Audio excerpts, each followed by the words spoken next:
क्या हुआ उस दाम्भिक काम का? बैरागी लक्ष्मण से नाक कान कटवा दिए गए उस काम की, नहीं टिका वो काम। लेकिन वहीं दंडकारण्य के ऋषि मुनि राम को देखते हैं, कामुक हो जाते हैं। काश काश तुम हमारी पत्नी होते और हम तुमको भोगते। काश ऐसा होता। राम ने कहा होगा, ये सिद्ध ऋषि मुनि मांग रहे हैं, देना पड़ेगा। राम ने कहा, मैं द्वापर में आऊंगा ना, जब कृष्णावतार होगा। अरे अभी तो केवल तुम श्रुतियों का गान करते हो ना, द्वापर में मैं अनुभव करवाऊंगा तुमको। आ जाना द्वापर में तुम सब गोपी गीत गाने के लिए।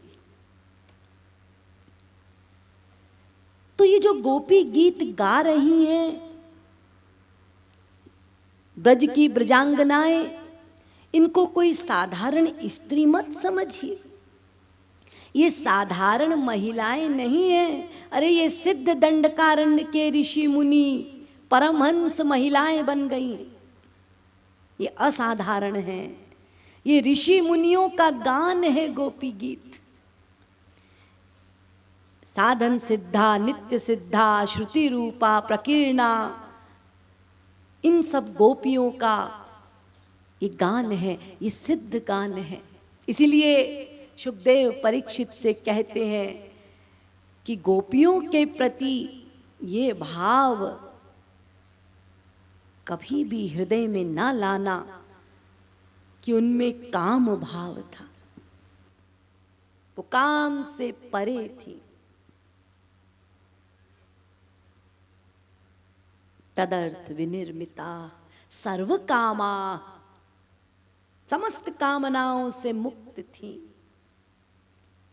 परीक्षित को समझाया, परीक्षित की समझ में आया, आगे रास प्रकरण बढ़ा। और जैसा कि आपको बतलाया कि फिर गोपियों का स्वागत हुआ, फिर धर्मोपदेश भी दिया, बहुत समझाया, गोपियों को वापस जाने को कहा, लेकिन गोपियां ना मानी, क्योंकि अब वो वर्णाश्रम धर्म का पालन करना नहीं चाहती थी, क्योंकि अब उन्होंने आध्यात्मिक धर्म को अपना लिया था। इसीलिए उन्होंने कृष्ण को ही कहा कि अब हम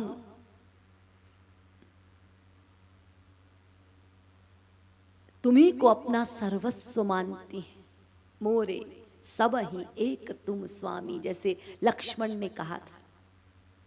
ऐसी गोपियां कह रही हैं, यत पत्य पत्य सुहृदा, तुम हमारे सर्वस्व हो, क्योंकि तुम्ही ने कहा था कि मैं समस्त आत्माओं की आत्मा हूं, केवल केवल मुझसे प्रेम करो, मुझ में आसक्ति रखो।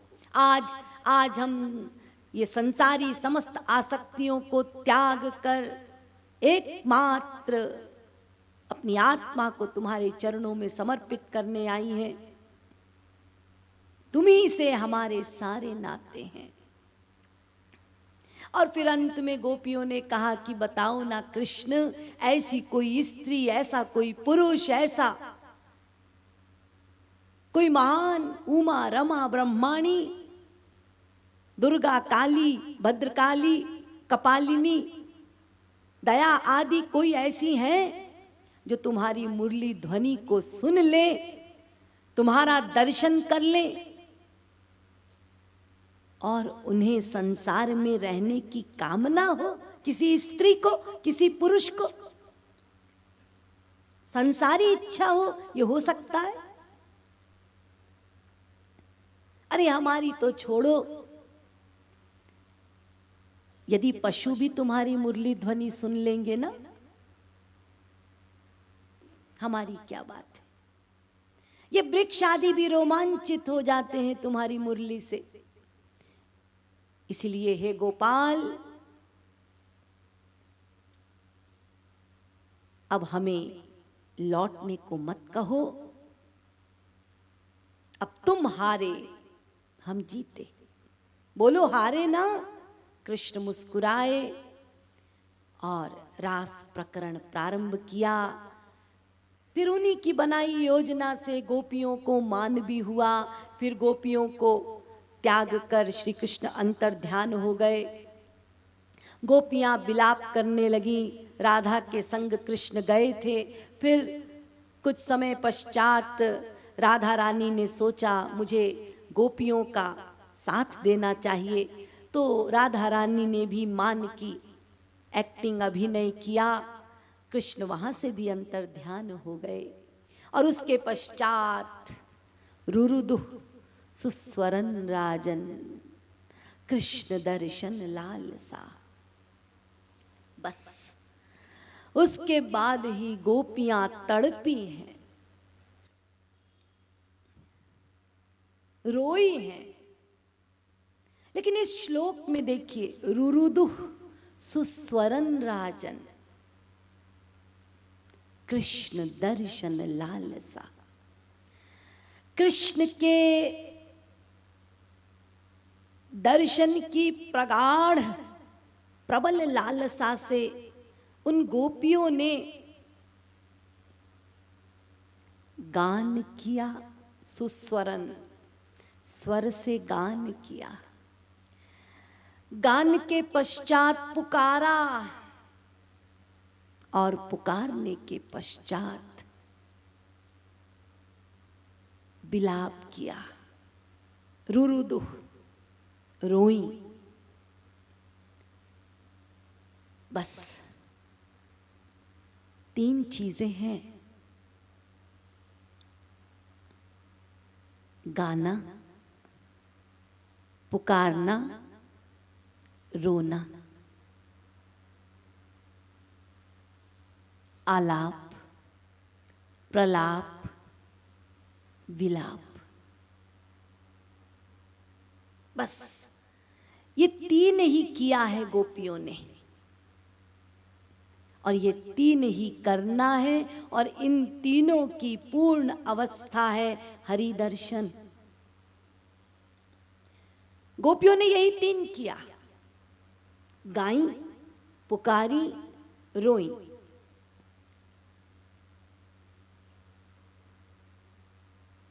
आलाप किया, इसलिए सुस्वरन कहा।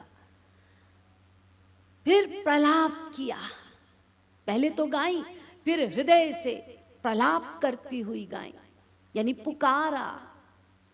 और जब प्रलाप की अधिकता हो गई तो विलाप किया। बस ये 3 करना है गोपियों के जीवन में। ये 3 हुआ है। हम लोगों को भी भगवान से याचना करनी चाहिए कि प्रभु हमको भी ये 3 दे दीजिए। बस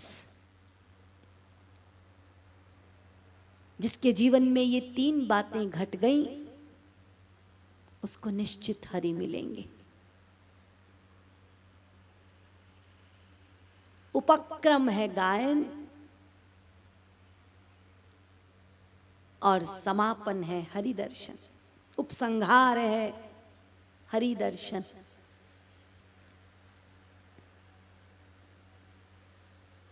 ये 3 बस, आलाप, प्रलाप, विलाप। लेकिन ये तीनों को प्राप्त करने के लिए एक शर्त है। इन तीनों को प्राप्त करने की एक शर्त है, और वो शर्त है विप्रलंब अवस्था। क्या होता है ये विप्रलंब? विप्रलंब का अर्थ है श्री कृष्ण के मिलन की प्रबल उत्कंठा, और उस उत्कंठा में विरह, उसको कहते हैं विप्रलंब। अतिशय विरह, विरह में तड़पना, कब कब दर्शन होंगे, कब दर्शन होंगे। ये विप्रलंब अवस्था। इस विप्रलंब अवस्था के शास्त्रों में कुछ प्रकार बताए गए।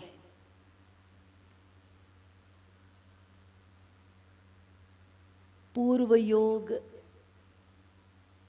ये पहली अवस्था। मान, दूसरी अवस्था। प्रवास, तीसरी अवस्था। और प्रेम वैचित्र्यात्, चौथी अवस्था। पूर्व योग अर्थात कृष्ण की प्राप्ति के लिए, मिलन के लिए उत्कंठा। मिले नहीं है अभी, उनके चित्रपट को देखकर या स्वप्न में आ जाने पर प्रेम उत्पन्न होना, यह है पूर्व योग, विप्रलंब अवस्था। दूसरा, मिलन हो गया, पास में है प्रियतम, लेकिन प्रियतम पास होने पर भी प्रेम में विरोध की स्थिति, ये मान, विप्रलंब अवस्था का मान। तीसरा, प्रवास। श्याम सुंदर मिल तो गए, लेकिन प्रवास दूर है, गांव दूर है, देश दूर है, जाना तो पड़ेगा, ये एक विच्छेद। फिर वहां गए तो वहां से फिर उत्कंठा, कब मिलन होगा। बड़े दूर देश में हैं, बड़े दूर गांव के हैं, ये प्रवास। तो उस अवस्था में जो प्रेम उत्पन्न होता है, जो विरह होता है। और चौथा है प्रेम वैचित्र्यात्।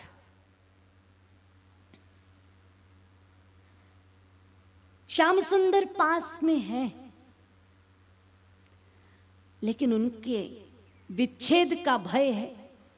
पास में तो हैं, दर्शन तो हो रहे, लेकिन विच्छेद हो जाएगा, इसका भय। उससे जो कष्ट होता है, ये है प्रेम वैचित्र्यात्। राधा कृष्ण दोनों सिंहासन पर बैठे हैं। अचानक एक मधुकर प्रिया जी के मुख कमल के सौरभ में मुग्ध होकर बार बार आकर प्रिया जी के मुख पे बैठ जाता है। प्रिया जी बार बार हटाती हैं, वो बार बार आता है, और फिर उड़कर दूर चला गया।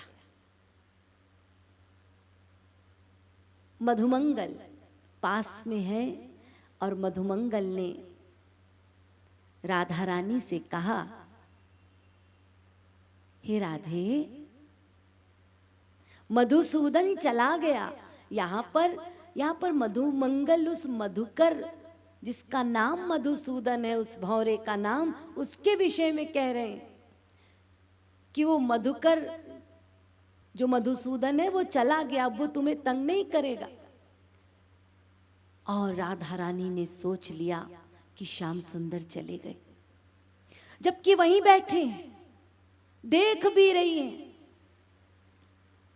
सुन लिया बस, मधुसूदन चले गए, और हो विलाप करना प्रारंभ हो गया। पास में है, फिर भी विलाप हो रहा है, कंपन हो रहा है, सात्विक भावों का उद्रेक हो रहा है। ये प्रेम वैचित्र्यात्, यानी प्रियतम पास में है फिर भी उनके विच्छेद का भय। ये सब विप्रलंब अवस्था है। विप्रलंब माने विरह की प्रगाढ़ अवस्था। तो जिसमें विरह की ऐसी अवस्था आ जाए तब हरि दर्शन होंगे। तो इन तीन बातों को पाने के लिए विरह अवस्था आवश्यक है। आलाप, प्रलाप, विलाप, इन तीनों के लिए पहले विरह पाना होगा। और ये विरह कैसे मिलेगा? भक्ति में नवदा भक्ति बताई गई है, उनमें 3 भक्तियां प्रमुख हैं, श्रवण, कीर्तन, स्मरण। इसी को वैष्णवों ने सत्संग कहा है। और इनमें प्रमुख है सद्गुरु का संग। इसको कहते हैं सत्संग। बस इन्हीं में आपका मन रहे, भगवान के नाम, रूप, लीला, गुण, धाम, उनके जन, इन्हीं में आपका मन रहे, इसको कहते हैं सत्संग। आप सबसे मेरी विनती है, खूब खूब सत्संग कीजिए, खूब सत्संग कीजिए। सत्संग के लिए यदि किसी साधक को कुछ खोना भी पड़ जाए तो उसके लिए तैयार रहिए, तैयार रहिए, क्योंकि ये विरह अवस्था चाहिए। इसके लिए सत्संग आवश्यक है। खोना पड़ेगा, तैयार रहो। हमारे वैष्णव कुछ मत बतलाते हैं, बहुत अच्छी बात बतलाते हैं। उनका कहना है कि ये जो ज्ञान है ये अग्नि स्वरूप है, ज्ञानाग्नि। ज्ञान अग्नि स्वरूप है और ये प्रपंच, ये माया, ये जल रूप है।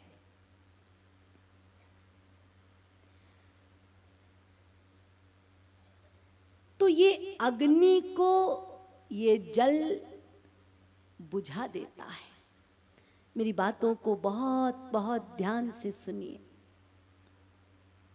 अग्नि को जल बुझा देता है, इसलिए ज्ञान रूपी अग्नि वो प्रपंच रूपी जल के संपर्क में आया, कितना भी बड़ा ज्ञान हो, वो माया रूपी जल उसको बुझा देगा। ये प्रपंच माने ये ममता, ये अहम भाव, ये मैं, मेरा, ये जो हमको बांधे हुए है ना, ये माया, ये प्रपंच, ये जल, जल के समान है। बड़ों बड़ों को इस जल ने बुझा दिया। बड़े बड़े ज्ञान रखने वाले विश्वामित्र सरी के भी, इनको भी इस माया रूपी जल ने थोड़ा बुझाया, थोड़ा धुआं निकला वहां भी, पराशर भी ना छूटे। ऐसी है ये माया रूपी जल। ये कैसा भी ज्ञान हो, संपर्क में आया कि बुझेगा। हाँ, बहुत अधिक ज्ञान है तो ये पानी कम प्रभाव डालेगा, लेकिन डालेगा निश्चित। तो हमारे वैष्णव कहते हैं कि साधकों को एक उपाय करना चाहिए। देखो, ये जो अग्नि है और ये जो पानी है, अब ये पानी अग्नि को बुझा देती है ना, इस पानी को एक पात्र में ले लो। इस पानी को एक पात्र में लेकर अग्नि पे चढ़ा दो। अब जब पानी पात्र में आ गया और अग्नि जल रही है, अब पानी क्या अग्नि का बिगाड़ेगा, बल्कि अग्नि ही धीरे धीरे उस पानी को सुखा देगी। बस यही हमको करना है। ये ज्ञान रूपी अग्नि और ये प्रपंच रूपी जल, इसके बीच में एक पात्र आना चाहिए, और वो पात्र है